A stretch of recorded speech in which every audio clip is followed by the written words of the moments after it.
What was the difference there late that helped you guys pull it out? We just kind of found a little renewed energy in that fourth quarter.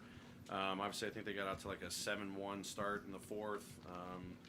Their bench got them going there early. We just kind of stayed the course. There was pockets of the game where it was a little sluggish for sure, but our guys just kept chirping all positivity about, hey, let's get going, let's get going.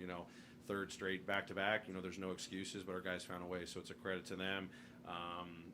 I thought we did a good job offensively. Some shots, obviously, we missed, had some open looks, but came up with some crucial stops down the stretch, knowing that the Spurs were going to compete for 48.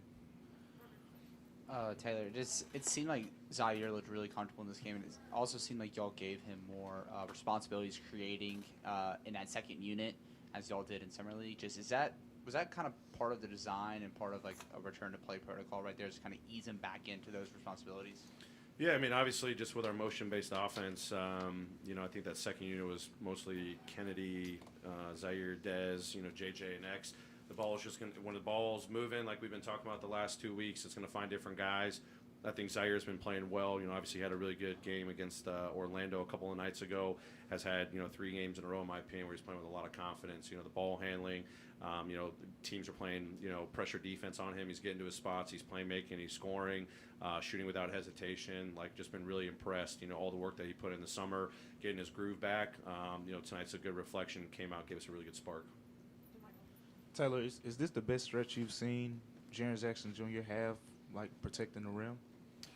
Oh, man, there's so many great stretches that he's done protecting the rim. He set a tone in that first quarter with, multiple. I think there were a couple possessions, one in particular where he had 2 blocks on the same. He does that seemingly every single night.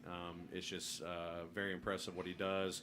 Both ends of the floor. I think he's playing really well on the offensive end too. But when he sets a tone defensively, that means a lot. We had him switch in, guard and shooters there.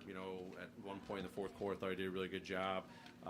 We know what he can do on the rim, protection wise. But I'm not going to probably grade, but this is definitely a great stretch. Coach in the back.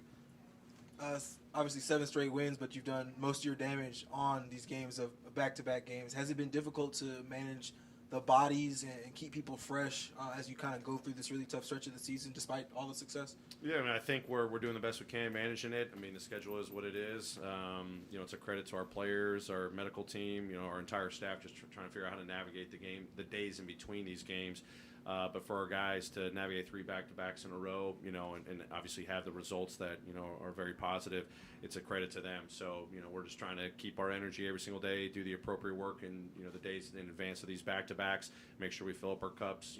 On the next night, we've got a 3 and 4 here. We're going to have a lockout day tomorrow where we can hopefully get fresh, come back, watch the film as a team, get ready to play, a San Antonio team that makes it hard on you, and it's hard to beat the same team twice in a row.